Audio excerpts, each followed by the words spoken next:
சோனியா, ஏய் அடிச்சேன்னு வச்சுக்கோ. என்ன சேட்டை பண்றா? என்ன சேட்டை பண்ணுவியா? என்ன உனக்கு கோவம் வருமா?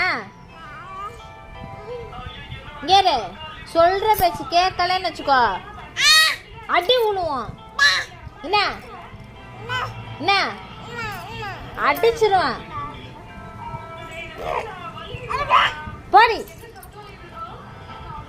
ஆள பாரு. அடிச்சேன்னு வச்சுக்கோ. என்ன என்ன இங்க பாரு. அடிக்கவா அடிக்கவா? நான் உன்னை